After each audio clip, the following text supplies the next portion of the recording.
ছোট অথবা মাঝারি মাপের কিছু টিয়া আছে যাদের শরীরটা লম্বাটে আর লেজটা তার সাথেই মিল রেখে সরু ও লম্বা হয়ে গেছে। এদেরকে বলা হয় প্যারাকিট। আমাদের দেশে প্রায় 12 রকমের প্যারাকিট আছে। তাদের মধ্যে এই পাখির নাম রেড ব্রেস্টেড প্যারাকিট। এটা ব্রিডিংয়ের সময়। পাখিদের পালক এখন উজ্জ্বল। পুরুষ পাখি এখন নেচে নেচে ডানা ছড়িয়ে জোর গলায় ডেকে স্ত্রী পাখির মন জয় করতে ব্যস্ত। পুরুষকে পছন্দ হলে স্ত্রী পাখিও ঠোঁটে ঠোঁট ঠেকিয়ে আদরে সাড়া দেয়। এখন প্রজননকাল।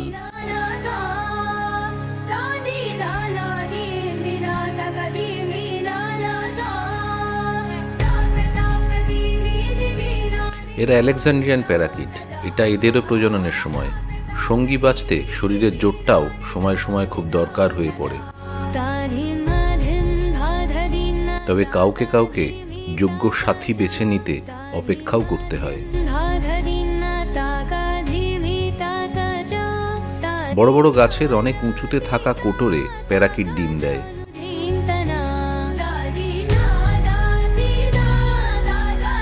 প্রায় সপ্তাহ 3 পরে ডিম ফুটে বাচ্চারা বেরিয়ে আসে।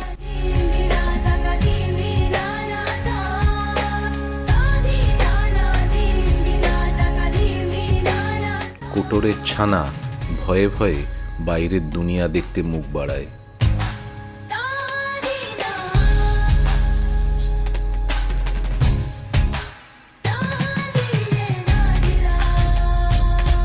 এখানেও ঘর দখলের লড়াই।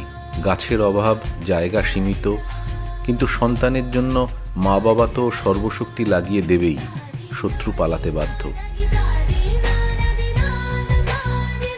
এখন মা বাবার ভীষণ ব্যস্ততা। প্যারাকিটরা পাখিদের মধ্যে অন্যতম বুদ্ধিমান পাখি। এরা দল বেঁধে থাকে। সময় সময় এক একটা দলে 100টারও বেশি। এটা সাধারণভাবে দেখা যায় ব্রিডিংয়ের সময়। প্যারাকিটরা ফল, বীজ এইসব খায়। মা ও বাবা পাখি সারাটা দিন ধরে পালা করে করে খাইয়ে যায় ছানাদের।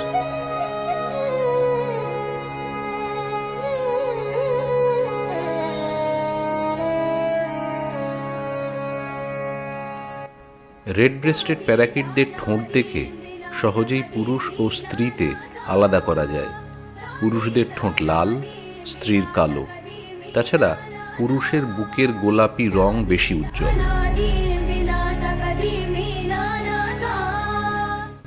এভাবেই চলতে থাকে জীবন।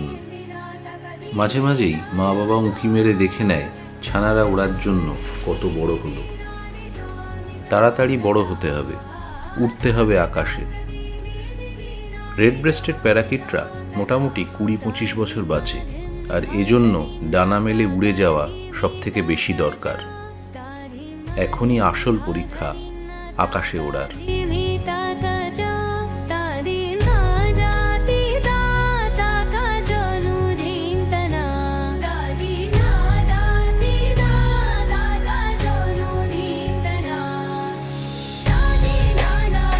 মা বাবা সতর্ক দৃষ্টি রেখে চলে চারপাশে। বাসা ছেড়ে ছানা পাখি এবারে বেরিয়ে আসবে গাছের ডালে। আপাতত ভাঙতে হবে তার মনের ভয় আর ডানার জড়তা।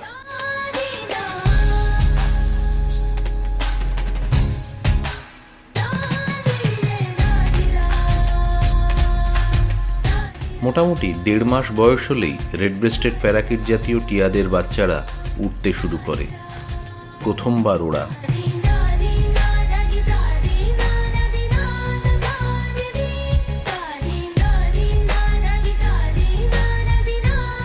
মনের মধ্যে ভয়, অনিশ্চয়তা।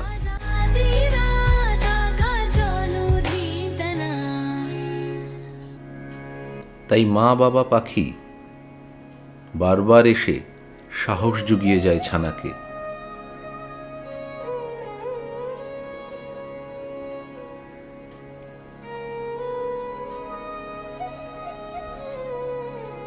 মনের ভয় না ভাঙলে ডানা মেলা যাবে কিভাবে?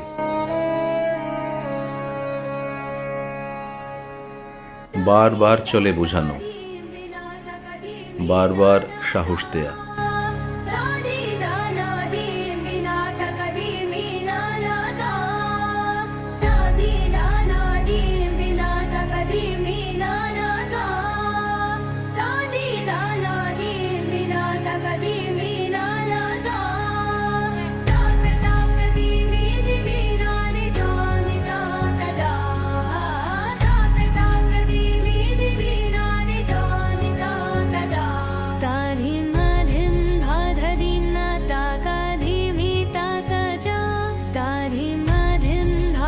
অবশেষে ছানা পাখি উড়ে যাওয়ার প্রস্তুতি নেয়।